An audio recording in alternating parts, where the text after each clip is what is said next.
Hi everybody, it's David again, and I've got a video that is going to describe how to do the parking brake change on the 1970 to 1973 Volvo P1800. I'm here at Raj's place, and Raj has a 71, I think, or 70, I forget exactly what year this is, and then here's an ES, which is great. On these two cars, the parking brake cable is the same, and it's actually quite simple to change. I'm gonna go over how to do that, and the VP Autoparts is typically my only place I go for classic Volvo parts. They just happen to have the best prices, and they work right with the manufacturer of each of these parts to get you the best quality available. A couple of things on our list as well as the parking brake are going to be the limiting straps, which is a common item on these. They're just canvas, a couple layers, and then this green paint, whatever that's for. And those are often ripped, and they will let the axle drop too far down, and you could lose a spring if the car ever gets airborne, or you just jack it up improperly or whatever. And then this pipe here, which is the air hose, they sell it in one long length, and that's actually gonna go under the dashboard. It's the hoses that go from the heater controls up to the vents and the floor. So the defroster and all that. They come in the original quality, which I think is really excellent. The most important part and the purpose of this video right now is the parking brake cable itself. Maybe I should show you a little bit more of the car. Boy, I'll tell you what, with an automatic transmission, these things are kind of dogs, but that's all good. So the parking brake cable, it's actually quite simple. As you lift up the rear end and support the car on jack stands, I kept the weight of the axle up on the jack because you can see the limiting strap is ripped there and the limiting strap is ripped here. The parking brake cable is hanging down low. I've got one side disconnected and one side assembled so I can show you through every step of the way. For the E models, I don't know exactly how this applies to the earlier 1800s, but let's see. I'll figure that out with experience. But this is a spring-loaded attachment that goes to the backside of the brake assembly. And the great thing about that is, being rear disc brakes, I was a little nervous that I'd have to replace the cable by removing the rotor and then getting into the drum components. But it's actually all done through the back here, which is quite nice. There's a clip, one of these, and you just pop, pardon the helicopter, you pop the clip this way, and then it just lifts straight up, and that's that. When you remove the clip, you've got the cable here, but it will have a lot of tension on the spring, but with the brake off, you should have enough slack back here. And let's go over there and I'll show you. That is the wheel at the center of the assembly. This wheel rides on both cables, and you can see the other end of the cable here. And then this is how you adjust the tensioner on it. This parking brake was adjusted to here, and you notice that that shows you it is past the wheel, and it is actually overlapping. If you can see in the dark, it's overlapping the metal there, which is telling you that the cable's got some significant stretch to it. So with everything still intact, one of the first steps you could do is to remove this cotter pin and then the little pin here. When you remove those two pieces, go on and focus, would you? Just a simple cotter pin, and it went this way for reference. And it could go either way you want, but that's the way it went. And then this drops down. That allows you to slacken the cable enough, and it'll have all the slack through it, which then allows you to loosen the spring. Now we'll hop over to the other end, and I'll show you what the spring kind of looks like in its exploded view. Over on this side, these are the assemblies all taken apart.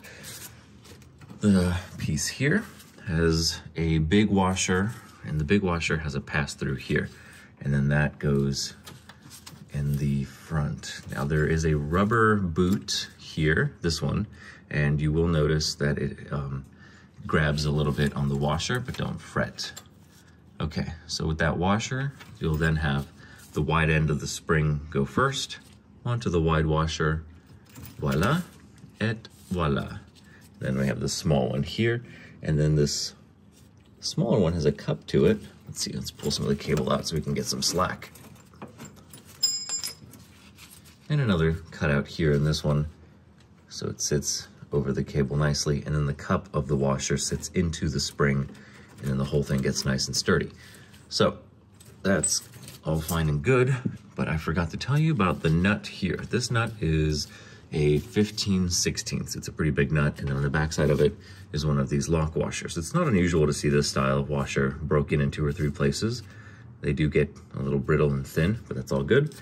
This one's okay. And the funny thing is, the parking brake cable is not only coming with new bolt and washer on that side, because it's part of the finished assembly. You can't just add that bolt in there. So they've already pre-installed it, so to speak.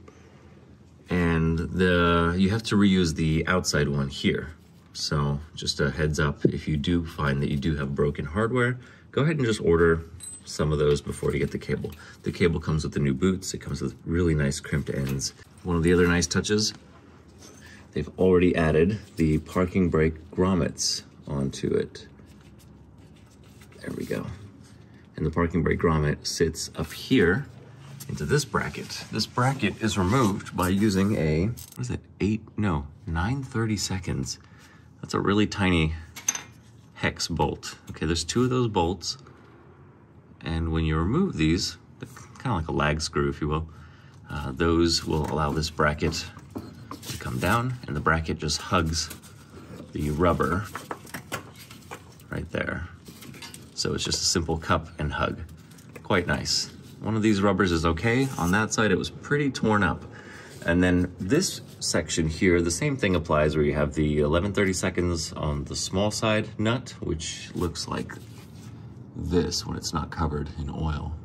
And then the larger one is going to be 15, did I say that right? 11 and 15 16ths, not 30 seconds. Yeah, so the smaller one's 11/16. The larger one is 15/16. You can go ahead and remove those, and it's a little dirty here and you can't tell, but actually there is a cutout in the bottom, and I'll show you here. And so when you remove the nuts, the cable just passes through, depending on how much of your rubber is intact from the boot here. You just find a spot and drop the cable. The last thing to do after you have all of those installed is going to be removing these 2. I'll put a wrench on one side, and then I'll take that wheel off, and then I can attach the wheel to the new cable, make sure it's nice and clean. And I don't know if I'm gonna be putting grease on it. It does look like there is grease. Actually, it's a little bit darker, so we'll put a little bit of grease on there because it does need to spin freely, make sure everything's cleaned up well, and then we'll install it. The cable, because it's not stretched out, it'll give you a little bit of tension against the springs as I attach this piece back to the lever on the end side. So that'll be a slight amount of pulling. If it's too much pulling, you just loosen this right here, and that'll allow you to extend the rod further so you can get it back attached to the portion that is where your your handbrake pulls it. What's the last thing to show? And that would be the parking brake itself. One of the things about this car is that it is actually really low to the ground, and is especially difficult with the parking brake and a stretched cable to get in and out, because not only is the foam a little deflated on the seat and you're sitting kind of low, it's a common method of getting into the car where you sit and then twist and put your legs in. And if your parking brake is up, how many clicks was that? 1, 2, 3, 4, 5, 6, 7. That's about where this one wanted to engage, all the way at the end. It's a little high, and it's cumbersome if you're using your parking brake daily to have to navigate that as you're trying to get in and out of the car seat. So that is a really nice and affordable replacement part from VP Autoparts. Let's confirm the number here. 1212342 parking brake for the 1800E and ES 1970 to 1973. The check strap, or the limiter strap here, 667539, and those are 120, 130, which is the 2-door Amazon, and the 1800s. The 164s and 140s don't use these. And then the air hose is only for the 1800 because it's a smaller diameter than the 122 hoses, I think, but it's also sold in one big length, and the 122 hoses are plastic versus this fiber. Unless you have an early 122, those can have the fiber hose, but like I said, I think it's a different diameter. So all in all, a pretty straightforward replacement. Right in the middle of it, there's no need to keep going through and showing everything as far as adjustment goes. I think it's gonna be 3 clicks up. If I'm wrong, I will add that here in the video. but I think 3 clicks up, the parking brake should start to engage. By the 4th one, it's holding pretty good. Perhaps an even closer tolerance for somebody that wants a little more legroom or a lower handle. But you don't want it to be too tight or over adjusted because it'll start dragging on the brakes, prematurely wearing your brakes and slowing the car down, essentially causing you to use more gasoline and all that. All right, hope that's been helpful. Just another quickie and a very nice little tech talk to kind of get you going if you're undertaking this project. 1970 to 1973 Volvo 1800. Funny thing is, people call them the P1800, or if you get really incorrect, you'll say P1800 ES. But it was P1800 for the Jensens, then it was 1800, then it was the 1800E and ES, the shooting brake design. And I'm gonna leave you with one of my favorite little photographs. I need to get a poster of this, but hey, there's a heck of a lot of cool memorabilia up here on the walls. A 242, a 1900, a 444. Gosh, I don't even know what that one is. That's the PV60. Right there is the man himself, Sir Roger Moore. Okie doke. Thanks for watching. Talk to you soon. One very important point, and I would be remiss if I overlooked this part, it's the adjuster star inside of the brake drum because it's still not tightening enough. And what I found was the instructions say on the 3rd or 4th click, the parking brake should be fully engaged, or actually may have been 4th or 5th click. But this star here, it said in the book, lift the screwdriver, but you don't really know if they mean lift this end or lift the back end where your hand is. It is lifting the back end where your hand is to expand the star. The star was completely closed, so it was at a 0 adjustment, and what that actually ended up doing was creating some sort of binding up here in this mechanism to where I couldn't get it started without actually pulling everything apart. The brakes in here are in really good shape. They've got full life because they haven't been engaged that much. You see the front shoe is a little thinner than the rear shoe. That might be by design because of the way the taper works and the whole holding assembly of a rotating wheel. But I remember there was, each side is specific. You can't just mix up the front and rear shoe. But yes, you want to adjust the star to where the parking brake is fully engaged. I'm lifting the rear end up and sort of pushing down on the cogs up here, and that's opening it up. I'm gonna do it to where there's a light drag and then back it off about 5, and then it should be adjusted completely with the 5 clicks of the parking brake. You wanna do both sides because you have a single cable going to the adjuster, so if you adjust only one end, the other side could get a little, like some of the slack from the other side could alter the results of the brake from left and right side. So I wanna do everything completely together and get like a baseline of what light drag is and then go from there. But that should be it. With this, the parking brake should go up 3 clicks, light hold, 4, full engagement, 5, it ain't moving. But 5's even probably too much. I'm gonna try to aim for 4. But things kind of work in and against you sometimes. The other thing I may not have mentioned, but you saw in the video earlier, was the routing of the parking brake should go over the trailing arms, not under them.